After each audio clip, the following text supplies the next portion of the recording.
Welcome back to the penultimate episode of Only Friends. And us millennials, we do have to thank Lemony Snicket for his contribution to millennials' understanding of the word penultimate. Mm-hmm. Because famously, book 12 is the penultimate peril. I never read The Girls.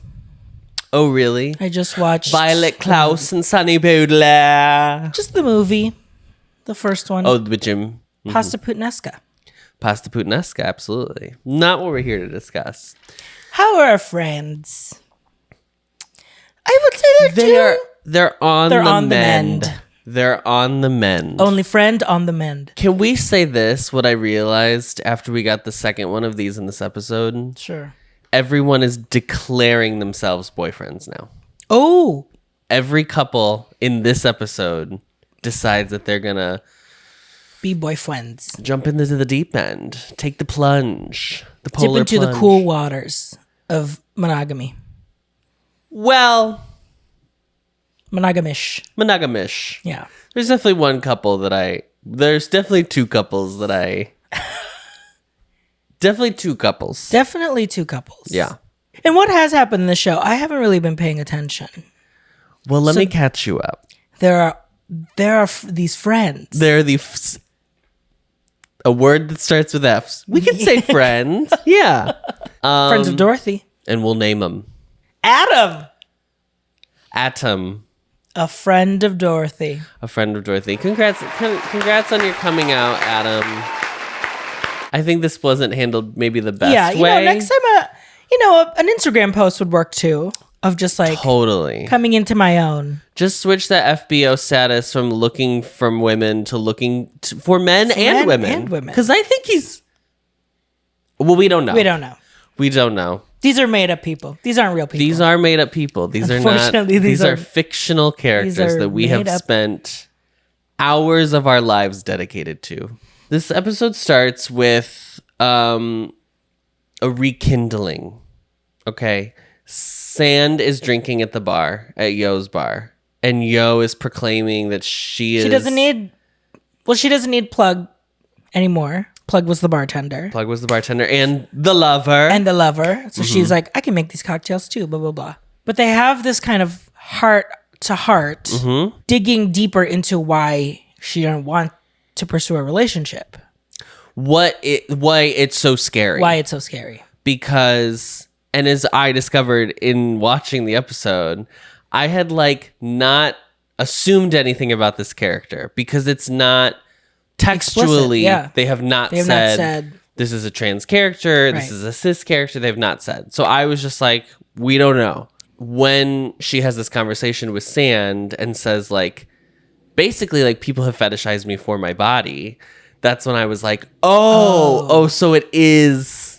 It's in there, which I didn't know. Yeah. But I don't think the story reads any differently. I think no, just adds another context and layer. Oh, for sure, of explaining why. Yeah. Her fears about this relationship with Plug, but I do think it goes back to something that we've talked about a lot, which is the scariest part is being vulnerable and opening yourself up to someone, and the hardest part of being in this world is to live in it. Thank you, Buffy.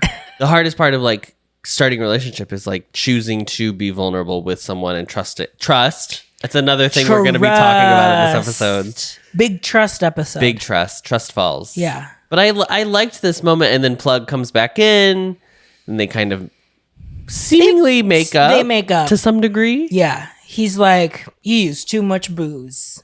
And Sand is looking at don't I know it, bitch? It is a high wire act. Yeah. Because at this point, Sand and Ray have not apologized to one another. They have not. No. They have not made amends Ray yet. had his breakdown at the therapist's office. There is the fine line you have to straddle of being smart enough to know when you should trust someone, right? But also not closing yourself off, allowing yourself to be exposed to the scary, the unknown. Yes. Of just I don't know what could happen. Right. And I think that's the hardest part for a lot of people. Yeah. Especially people who haven't been in a relationship for a while or were super hurt from a situation. Or people who have lived and functioned in reaction to fear like most of their life. Is there an opposite of like rose tinted glasses?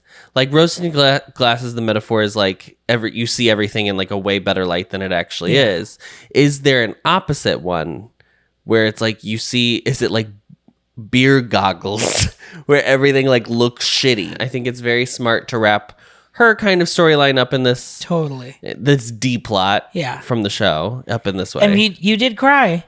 I did cry. I thought it was a very good performance too. It's a really good performance. It felt very raw. And it felt so, you got everything you needed from this storyline. And I think also because this actress is trans, I think it adds to the weight and the heft of the scene. Yeah. When the conversation in media discourse is about like being represented on screen, representation, seeing yourself, I don't think it's the end all be all of everything, but you cannot deny that it adds so much. So much. When someone is bringing their own lived personal experience into a role. To the character. For sure. So Mew is on the phone with Top, and Top's like, hey, I'm at your school. I'm going to pick you up. Let's go hang out. And Mew's like, sorry, I'm so busy. I'm so busy. I'm hanging out with Shum. And you shouldn't come because I should hang out with my friends. Alone. He's going to meet up with Boeing. Top is also there. He's watching them. He's figured it out very quickly. Can I ask what were they going to do? So Top comes over and is like, you're going to meet up with Boeing. And Mew doesn't deny it. And then Top is like, if this is what you want to do, that's fine. But like, if you're just going to keep playing this game, then I don't... To get something out of him, to get back at me, like, what are we doing? What are we doing here? Yeah. And we should just stop it because now. you know basically where my feelings are at. But what are you trying to get out of it? Before Top said this. Yeah. When we're just texting back and forth. Yeah. What's the conversation that you and having with Boeing? What were they going to do? I think he's just trying to... It's either Boeing is like, well, I have more dirt on Top, maybe, or he's just like, Mew is just obsessed with knowing like who is Top, quote unquote. Like you knew him before me. I just need more information about Top. Well, we've said it, like you can't judge a person entirely on like things you don't know about them. I think I'm going to come up with a phrase right here, right now. Mm-hmm. It's going to be something like, you can't judge like... I'm looking at this bookcase. A book, maybe by its cover. I feel like that is like something new we could start in the culture to say. Yeah. Book. I don't think that he was going to hook up with Boeing. No. Because he'd already had that chance when Boeing went in for the kiss. And he said... And he pushed him away. Yeah.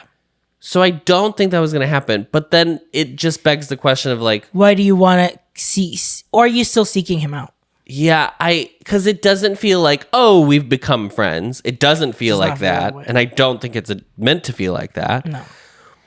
And then when we have the scene where they do end up finally together, Mew basically calls him out and is like, so you just want revenge because you're mad he left you, blah, blah, blah, blah, blah. And it's like, but then why are you inserting yourself into that situation? Why are you getting involved in that? I thought that was known. I thought that was... We all were on the same page. I thought that's why you were trying to see Boeing. Because you also want to get revenge. Right. But it didn't feel like in the scene that's... But I don't know if like he changed his mind after Top called him. I don't know. It's too messy. Not even in a sense of like, it's messy. Like, mama, it's messy. Right. We're past Mew villain era. No. Which was fun. That was fun mess. Doing things aimlessly. Like he's flailing. He's trying to grasp at anything. It is to feel like he's not gonna drown in this. Here's what I'm gonna say. He's like, I'm still in love with you. Yes.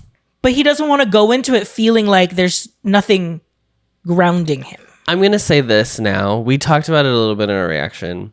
There is an inequity in the storylines that have been given to these three couples. First Khao as Sand Ray have the dramatic heft of this absolutely 3 plot arc. Girls. Okay, so theirs is like full drama. It's huge high stakes, drunk driving, people could be hurt, violence, like very, very high stakes. Boston and Nick. People are and Nick also stakes getting hurt. are also very large, but more. It's to the extreme of like really toying with people's emotions. Yes. Because they're in such opposite places where Boston is like almost devoid of emotions. It's like, and then Nick is having too much emotion. It's not sexual violence, but it is like an extreme sexuality to use as like to weaponize kind of. What? Okay. And I am not trying to trivialize like cheating or infidelity or anything like that. That's not important. But Top Mew, as the couple representative on the show of people, of things that happen for all couples through all sexualities. This could be in a straight BL, gay BL. All of it. Yeah.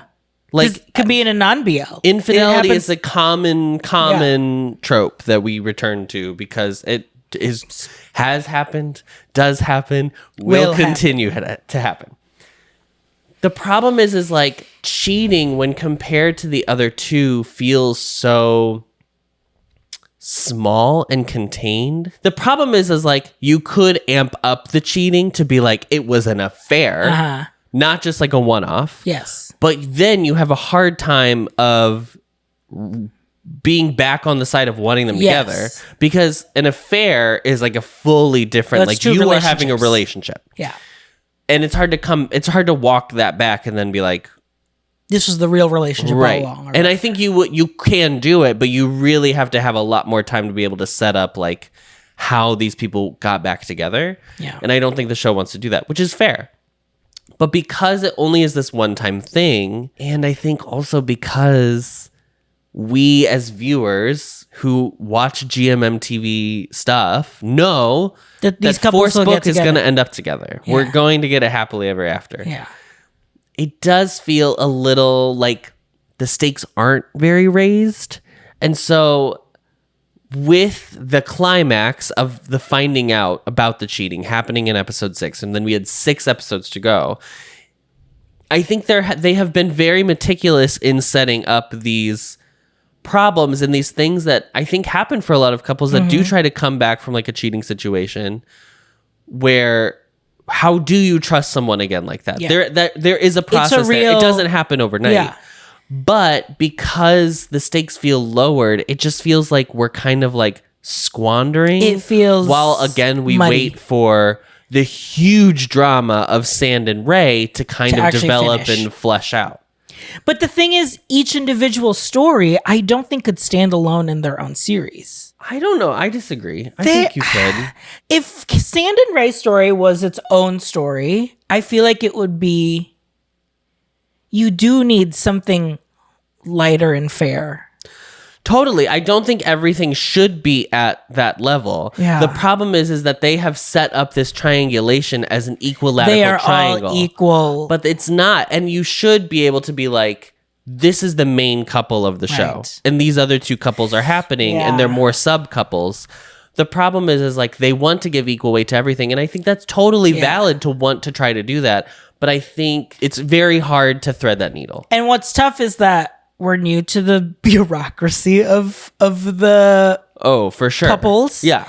And so I think the heaviness of First Khao and Forcebook being like main couples in GMMTV. Yeah. I think ultimately they're trying to make it like they are both equal weight in the story because it's cast by these 2. What storyline is the quote unquote main storyline? That I do almost wish it was more of like an ensemble, like if they were all people who didn't have clear couples.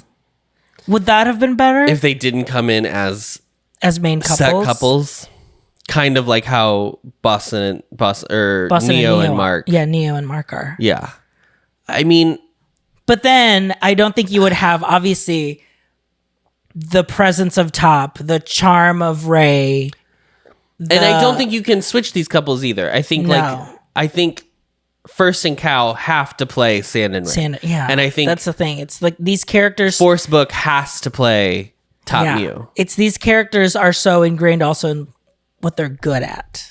Totally. Which makes it also hard. So it's just, I don't think this show is not working. I think it did work for what it was trying to accomplish. I think it has a lot of really hefty goals. And I think it's very ambitious what it's trying to do. And I would much rather have a show that is ambitious and is trying to do something than playing it safe. Or just like being mess. Or just like there is so much thought that is clearly put into the show. Totally. And I want people to see these, what we're saying is like critiques to like, I really am enjoying watching the show. Yeah. And I do think there's a lot, the fact that we have so much to talk about just speaks to how much there is to dig into. I think there's just like a few little tweaks that I think could have been made to really like make it just a little bit better. I don't know if this is too early, but it does feel like the show could be rewatchable and you can pick up more things from the different couples. Yeah. Like small nuances. I mean, I am very glad that I was not engaged in the discourse. In when it was happening. Because we heard about a lot of the Stan Wars, obviously. Yeah. The girls are like, obviously the Stan, who I am standing, is the star of the show and everyone needs to pull their weight. Like that kind of energy. Right. But I think also the very classic, like, high drama is given more like validity. It's harder to do. It's harder to do. That's why like comedies aren't nominated for Academy Awards because they're ostensibly easier, even though anyone who actually performs knows that like that is not true. Yeah. Top and Mew have a really great, they end this episode in such a great place. They have a scene this episode that is my favorite scene of theirs in the show. Totally. Yeah. So that's why I'm like, it's not that it's not weighing one, like people's skill over the other. Correct. Or that people don't have skill. Correct. I don't think it's that at all. I don't think it's that either. It is just these little things from plotting out the stories. I do think, plotting out the beats. Truly, their climax is episode 6. Yeah. And it's very hard to climax that early. Yeah. Say that, unless girls. You can round 2. But I'm saying, like, you have then 6 more episodes. You have half the show left, and you have to do falling action. And resolution. Yeah. Just in, like, the terms of the most basic understanding of, like, dramatic structure. The basic understanding of dramatic really structure is you spend almost all of it getting to the climax. Because the Sand Ray has, like, met that. Perfect. It is. Absolutely. Their even the Boeing thing do you think part of it is, I'm so sorry. This is the most epileptic part of it. Do you think part of it is Boston and Nick, Top Mew, are based on real people, real couples? Right. That happen to the that writers, writer, director, friends, like, blah, blah. Yeah, the creators, yeah. Sand and Ray are not real. It's written. Perfect. It is because it's created. That's what I'm saying. Do you think it's because... I'm sure there are dramatic liberties taken with all of these characters. I'm not saying that this is a one for one, right. But do you think they were... in reality, the hardest part of the infidelity, if the Top and Mew thing were to happen, the hardest part is what's after. Yes. But it's not the most... But it's not the most dramatic. It's not the most glamorous to watch. Yes. Same with Neo and same with Nick and Boston. Yeah. The hardest part about getting over someone is the aftermath. Yes. But I think Boston and Nick, while their story did also climax earlier, everybody has climaxed earlier than Sand and Ray. Yeah. I do think with Boston and Nick, because we don't really know how their story is going to end. That's the thing. That I'm very interested. They have first of all, I think they're doing.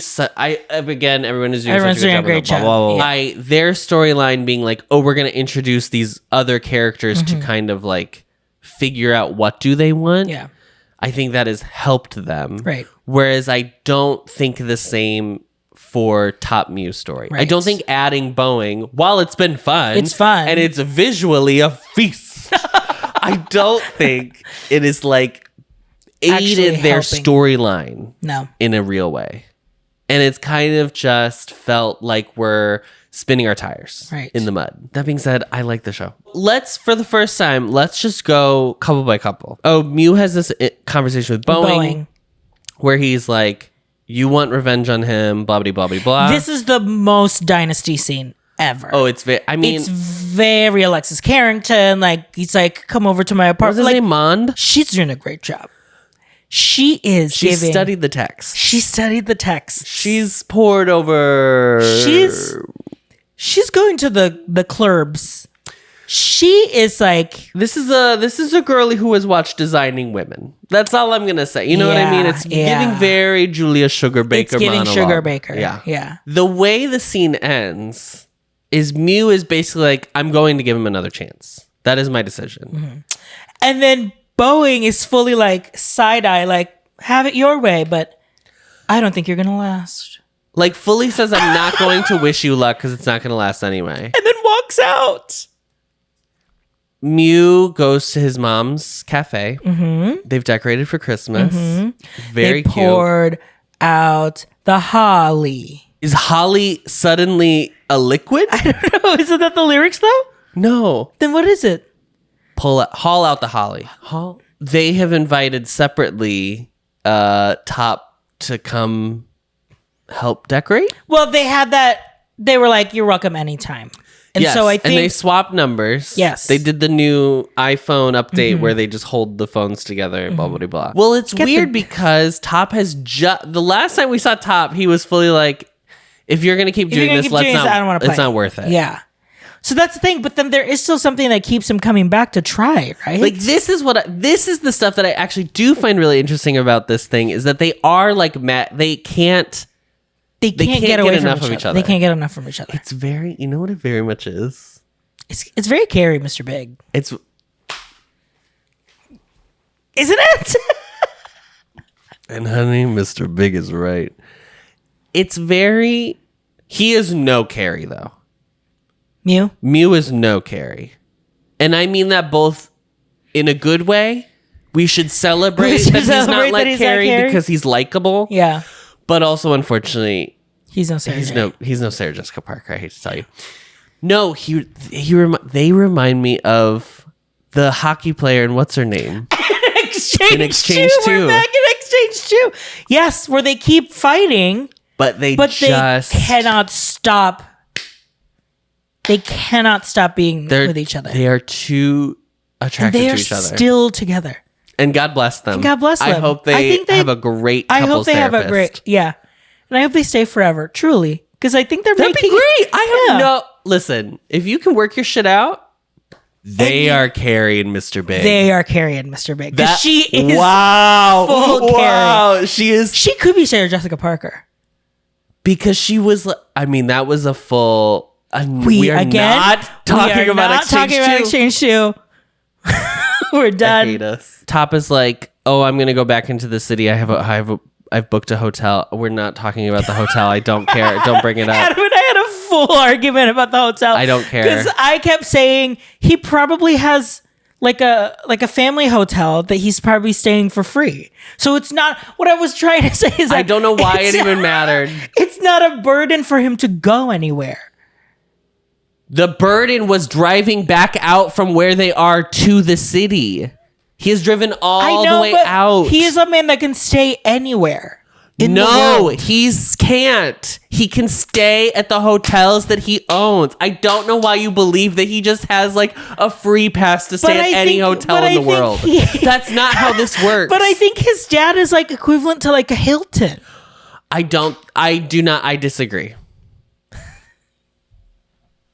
It gives very Shangri-La. But Shangri-La is also a global hotel. Yeah, there's like one in a country. There's not Shangri-La Decatur, Georgia. There's not Shangri-La like Bloomington, Illinois. What are you talking about? So he's going to drive out and then the moms are like, oh my God, just stay here. And Mew's like, yeah, you can just crash here. It's fine. So then we have this moment after they have dinner where Top is like cleaning up. Oh my, I mean, the metaphor is just, it slaps you in the face. They break a plate because Top wants to clean it, but Mew is like, no, I'll clean it. They break it and Top was like, it's as if you don't trust me to clean your damn plate. It's a little heavy-handed. It's a little heavy-handed. It's a little heavy-handed. Like we've said, it's been metaphor since episode 6. Yeah, we're running on metaphors. We truly know. Yeah.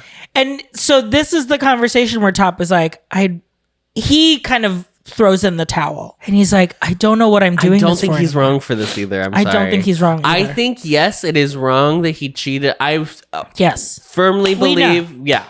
But if you are willing to engage with continuing this relationship, you cannot. The quickest way to make sure that endeavor fails is to keep bringing up someone's past mistakes. Truly. If they are actively trying to like fix their shit, then you have to like take them at their word and their actions. Right. Both. I'm not just saying take them at their word. Yeah. But if they're genuinely working toward not doing what they did the first time again, and I understand it's hard and it's difficult, and I do think that part of like the person who has been wronged, it is very easy to throw that back into the wrongdoer's face. And that ultimately becomes Mew's biggest hurdle in the relationship. Yes. He's like, I'm afraid that at least there is self-awareness. And this is what parallels Yo and Plug's story. Right. Is that it is about allowing yourself again. It is the scariest thing to be, because here's the worst case scenario, right? It happens again, and then people go, well, you knew what you were getting into. Boeing just told me it's not going to work out, so why even bother? So it's shame on you. Right. This time. And that's the scariest part. Yeah. You have to fully let that go. Yeah. Or it's not going to work. I think that aspect of like their storyline is really interesting. Because it's so understandable. But it feels like this is the first time they've actually called that out to one another. Yeah. Because we keep saying it in the recaps. He was doing this before the fucking cheating. He was playing games before. This was episode 2. Before you started. We have done 10 episodes of Mew being like, there are tests. Yeah. There's all these tests. Because you're hot and because you're top tier, there's all these tests. And it was annoying then. It's more understandable now. Yeah. Obviously.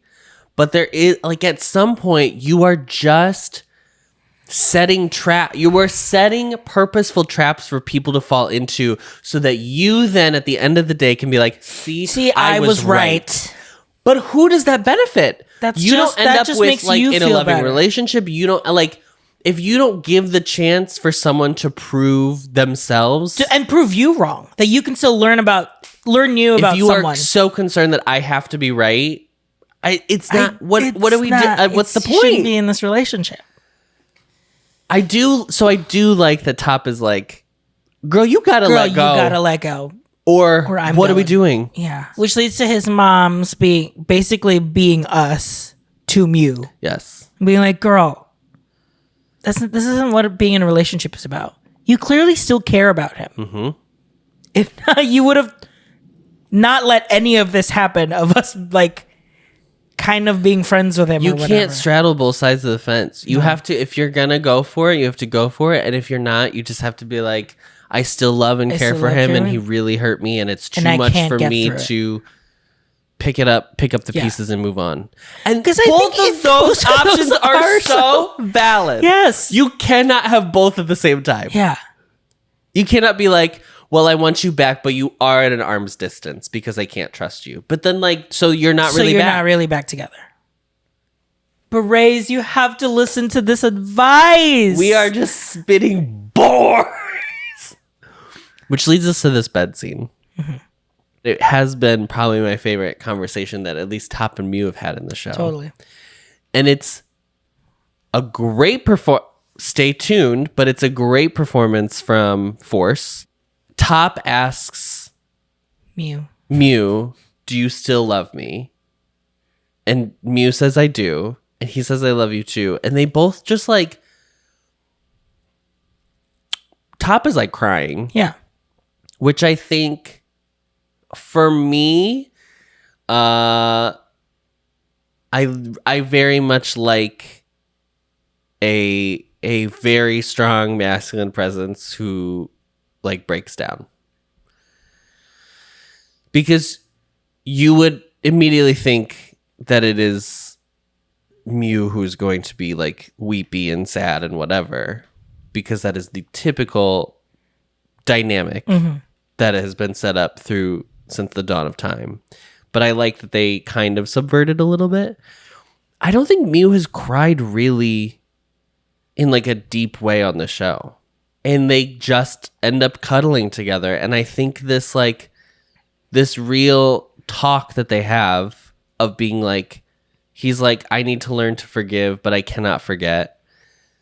And I know at some point I'm probably going to mess up and I'm going to call you out and I'm going to bring it up again, but I'm trying my best. Like, it's just so like honest from both of them as to where they are and how they feel, that I was like, oh, this is like what I've been waiting for this couple, is to like acknowledge they've both been hurt by this situation. And they have to move forward. Yeah. No more tests, girl. No more tests. We got to let the SATs go, honey. Girl. They go to Mew's apartment at the end of the episode. Oh my God. After the bed. After the bed. Okay. This is, Mew, if it wasn't clear why you should be dating Top, obviously people are more than their money. Obviously people are more than their money. Obviously. And money truly never solves everything. Yeah. It can help alleviate a lot of things, but it doesn't, there is no solution that is right. Okay, absolutely. Fine. I would live in a hotel. Faster than you. Oh my God. If they were like, you can live in a hotel, but you can only, keep like 5 things. Okay. Okay. You know what the bed is going to... Do you know what the hotel's going to be supplying? The bed. The bed. The dresser. The dresser. The hangers. The water. The electricity. TV. Yeah. The room service. Yeah. Bitch. What do I need? I just need my daikons. That's it. Let me bring my daikons. I'll set them up, and that's it. Basically, it's like, well, you can move into my giant penthouse that I live in by myself. At the hotel. At the hotel. Okay. Yes. And me in my spirit, absolutely. Yes. I'd be like, we can go. Do you want to do that now? I don't have to stay be here. No, I don't need anything. I can break this lease early, honey. Mama. Because he says he doesn't have to pay. Because Top doesn't pay. Because Top is the owner's son. Again, love that we've never met Top's family. Good. I don't want to. Who cares? I did end up liking meeting Mew's parents because... Oh, yeah. They ultimately The only one I didn't care about was Boston's dad, really. And, I mean... Because ultimately... Ray's dad sucks, but it's like... That's understandable. Yeah. The thing with Boston's dad is that it felt like what he was saying and what was happening did not match up. He's like, I have to be private. No one can know because my dad's running for office. But Girl, his dad's a schmuck. Why are you taking nudes and hanging them up all over your red room? And his dad felt like he wasn't concerned if he was sleeping around. Hello? So... Okay, girl. So Nick lets Daddy Dan down. Nick lets Daddy Dan down. And when he let Daddy Dan down, he let me down. Because I really felt like me and Mark could have something. Yes. And you felt Daddy... Like he was an audience surrogate for you, I think. Right. When you see yourself. You looked alike. I think I look a lot like Daddy Dan. I'm really handsome. When I'm shirtless, I also look like that. Yeah. So it's like a very similar kind of energy there. Just need you to tell me whether you want something or not. Yeah. Because I'm not familiar with the wishy-washy. And Nick is like, I think it's better that we just you be my boss at my job. I think that's probably for the best. But you know what, Nick? At least you got some. Boston and Nick go out together to the club. And they see Adam, who Boston is like, yeah, the girl at the bar. They say that he's been coming here every night. Now that he's unleashed. He really opened things up. He really opened things up. So he's going to the gay club every night. And I just want to... Boston wants to go up and literally like beat him up. Fight him, yeah. And Nick is like, well, hold on, Miss Mamas. Before you beat up the twink, let's stop and think.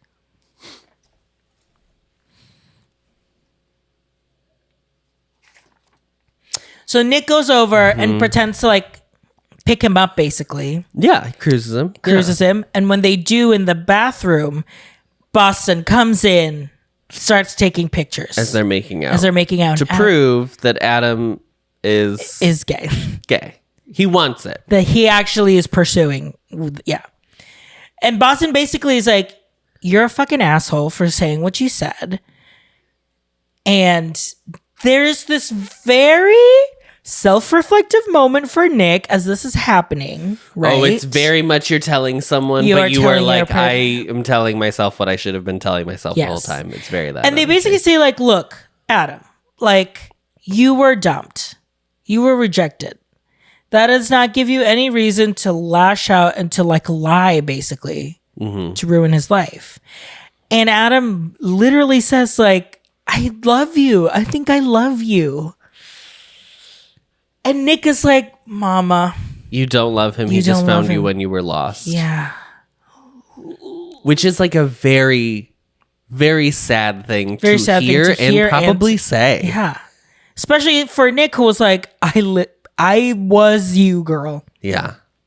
To some extent, I am still you. But I do think like, this is a different Nick speaking, right? Than the Nick we met at the start of the show could never have gone into this bar and picked Adam up. Absolutely not.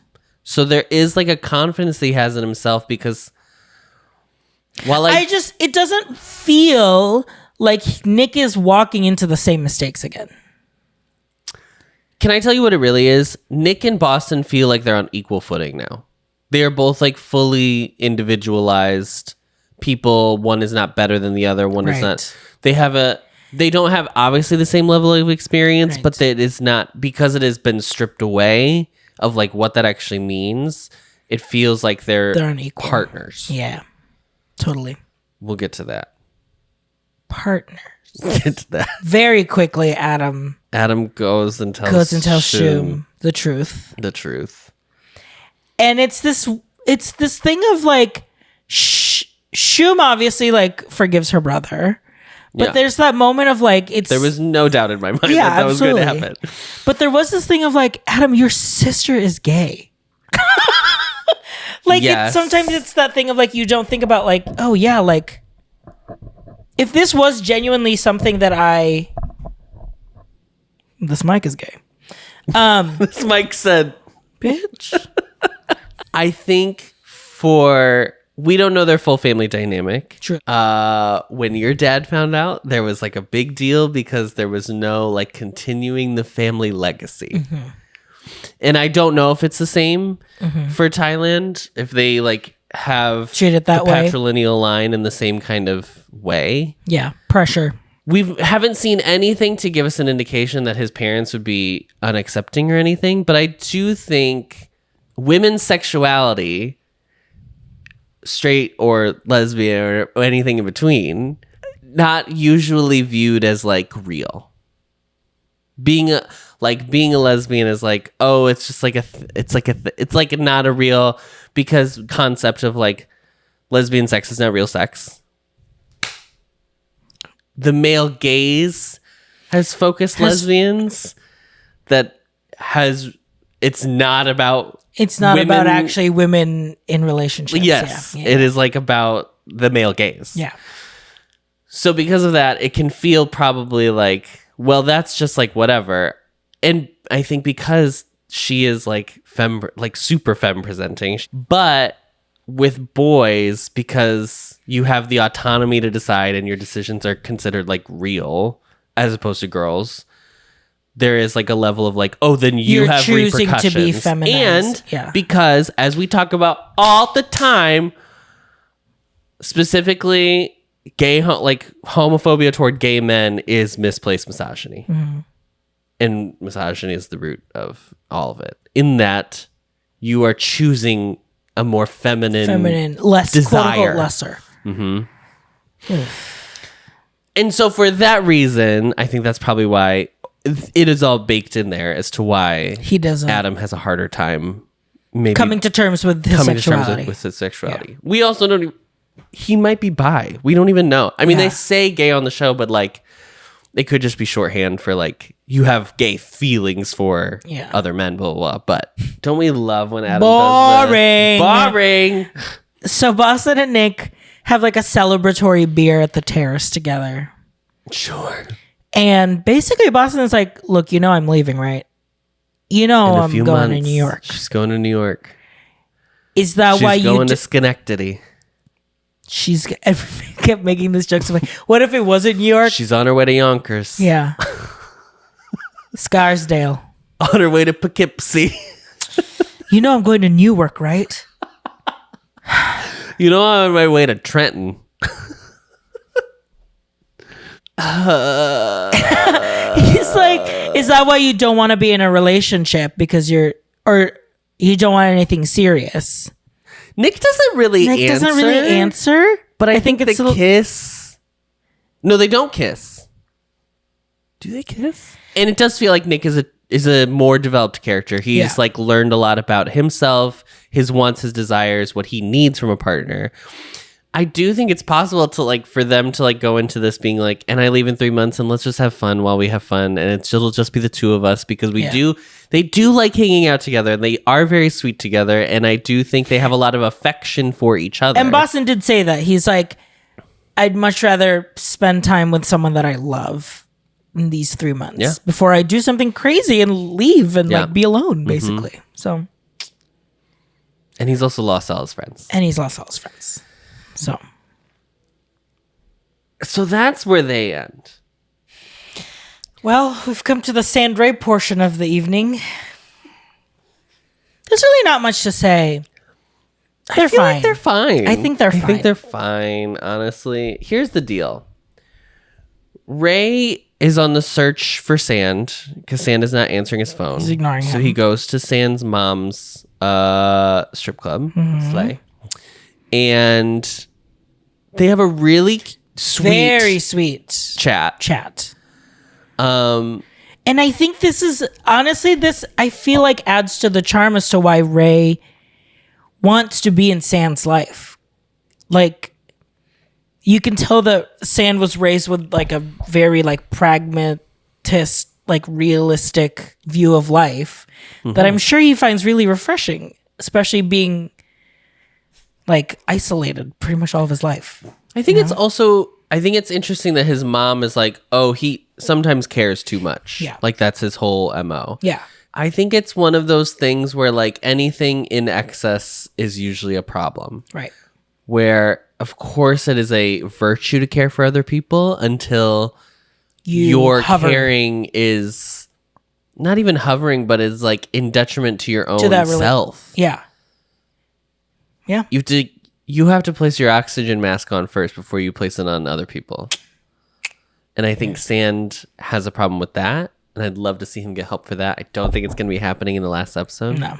I think as someone who also is like really warm and cares for others, that's like really my whole gig. Honestly. Who said that? It means a lot for him to be able to provide that care to someone else. Yes. It is his love language.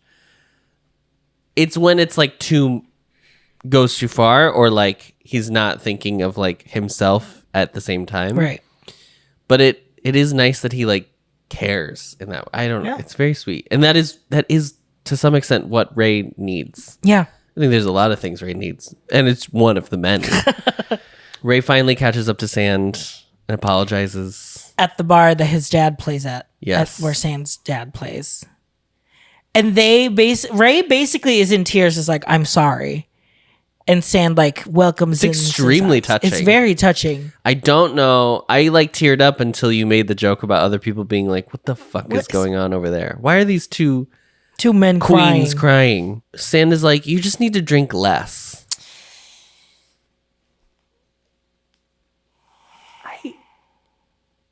I feel... Listen.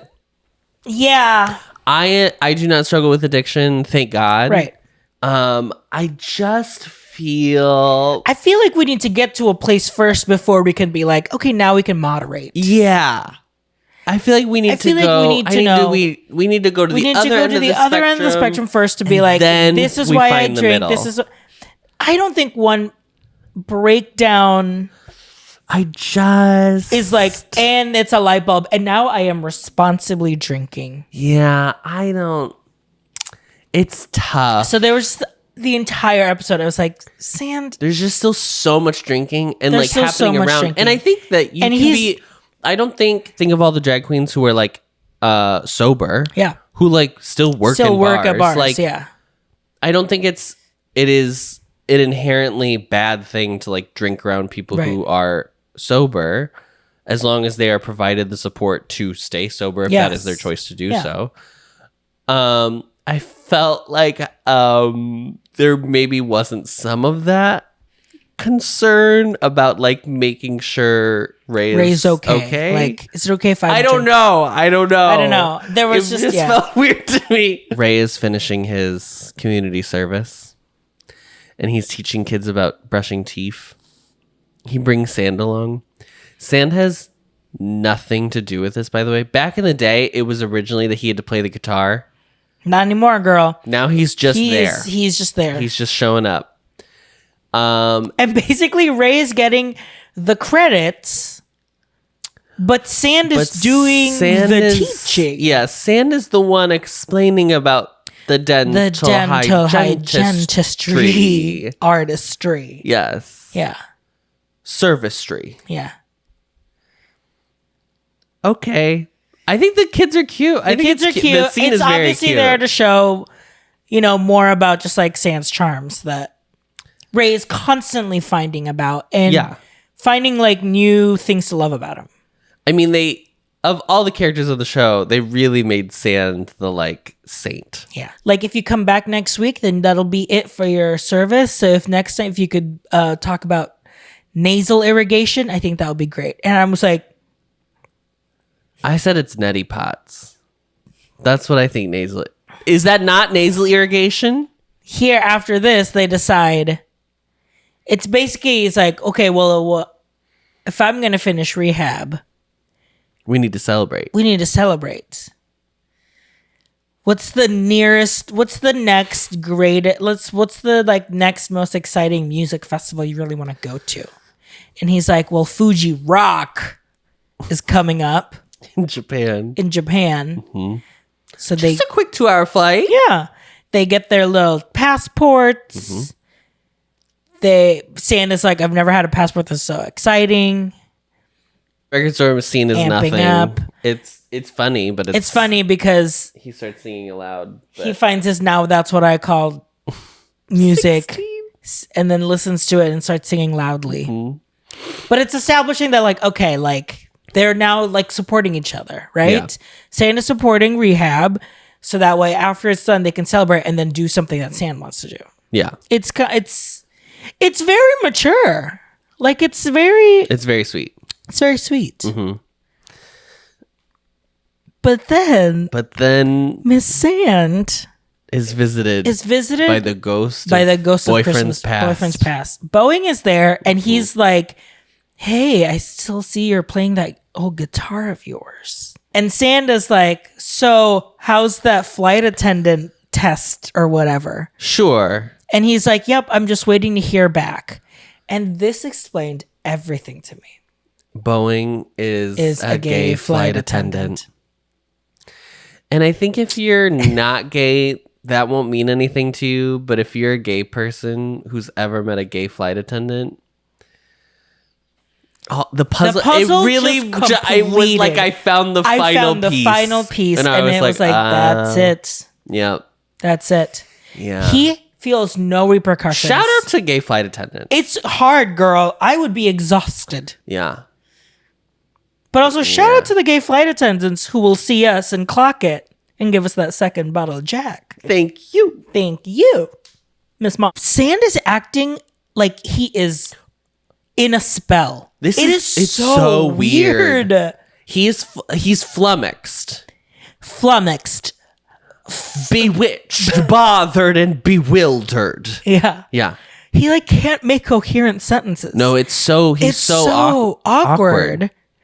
And it's like, it's just, I mean, she's hot, but.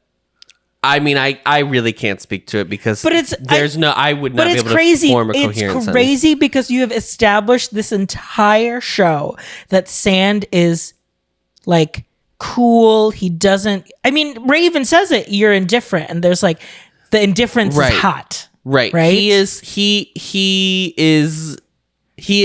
looks like he's indifferent. Yes. Even though he cares very so deeply. Much. Yeah. And this is the first time where it was like, the facade has cracked. Honey. Face crack. Yeah. Over this hot bottom that just waltz in here. And honestly, girl. I get it. I don't not get it. Yeah. In the record store afterwards, that's where Sand is like, so Boeing stopped by. Yeah. And Ray's like, okay. Well, I'm your boyfriend, your ex? So I don't care. Your ex Boeing? Sure. Okay. I know. Ray's like, I'm not worried, girl. I'm rich, girl. Yeah, they are out here saying they are boyfriends now. He's fully like, I don't care. And everyone's very, very into labels all of a sudden. And Sand is like, okay, well, I mean, I don't care either. Like, I guess he's just like a friend, but I just wanted you to know. And it's in that you're like, you're showing your cards here a little bit. The fact that you're kind of like nervously bringing it up. I mean, obviously, I think Ray has the right to know. Yeah, and I don't think Sand is a bad person for bringing it up either. Not. I think it's like the right thing to do. Yeah. But it's so laden and so funny. So laden and something that you're clearly like anxious and nervous about. Yeah. It can't just be that ass, right? Well, here's the thing. So Ray buys him a new guitar. Mm-hmm. And then Boeing shows up. And then Sand is like, Ray, go home. I need to let Boeing down. Yes, yeah. Is the insinuation. Yeah. Boeing is trying his hardest. I mean, he's throwing it all at the wall. Yeah. Throwing that ass right at the wall. Those cheeks are on the wall, girl. And he... Stupid. And they decide that they're going to go... They're like talking about going back to Sand's place. And Sand's like, I don't think that's a great idea. Which it's not. Correct. And then Ray shows back up because he never left. He never left, Mama. And then he invites all of them back to his place. He's like, well, if you still want...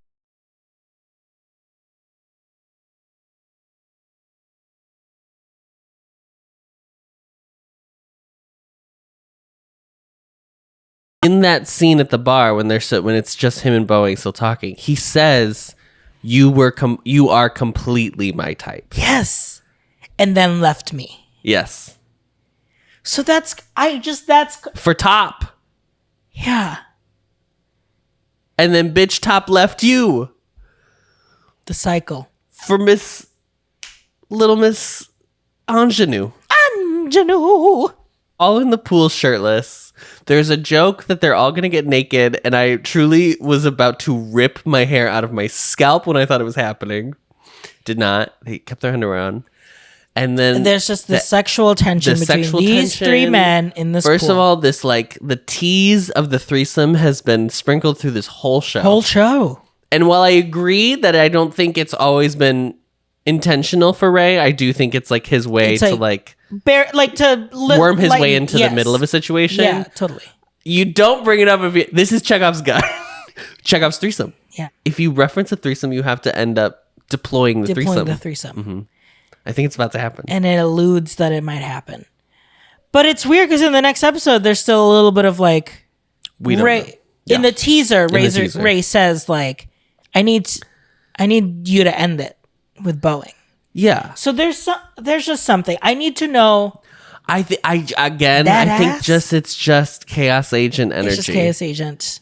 Let's just leave it elusive like that. That like for some reason Sand is. We haven't really. I mean, because they did. You can't bring up that Boeing left Sand for Top without kind of tying up the Sand Boeing, whatever it is.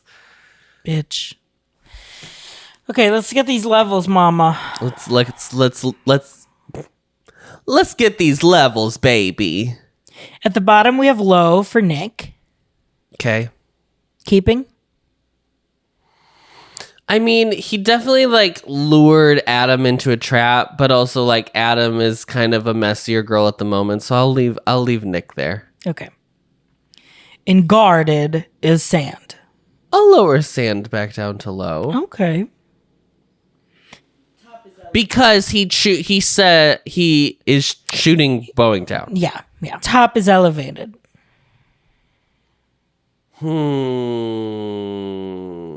I think we can lower Top.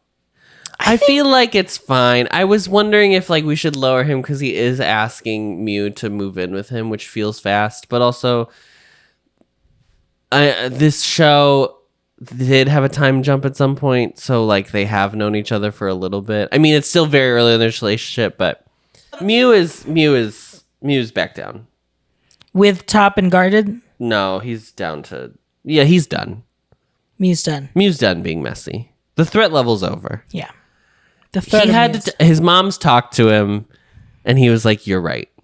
They said the lesbians got me. Yeah, got him right together. Mm-hmm. Boston, God, this is so hard because it's not messy to be like, "Do you want to just be boyfriends for 3 months before I move halfway around the world?"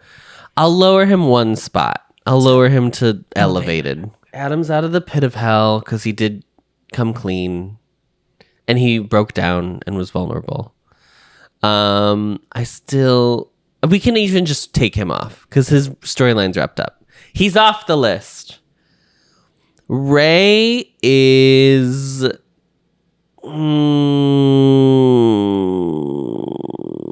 Why are you starting? He's been in severe, so he'll stay in severe. He'll stay in severe because we don't need to be inviting Boeing and Sand over and insinuating there's going to be a threesome.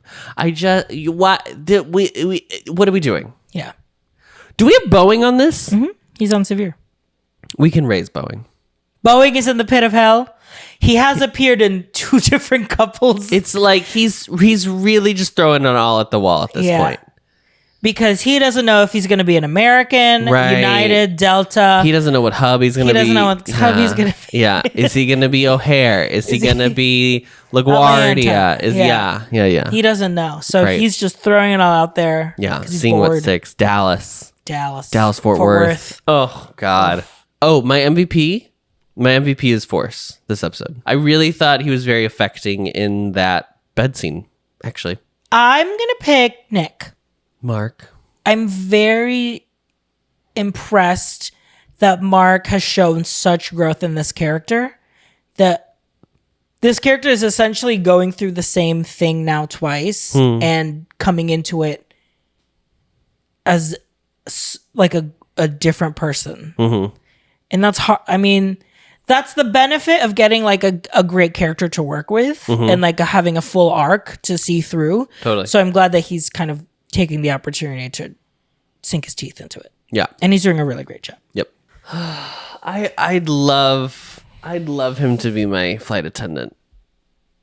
Flight. He is just going to give you the drinks, girl. Do we think he's going to be on the flight when Boston flies to New York?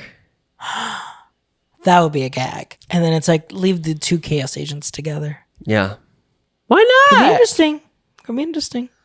That's definitely open relationship vibes for sure. Yeah. Oh, yeah. Yeah. Maybe not even ethically. And you know what? I would like to see it. Discovering voices, building worlds. The Ampliverse.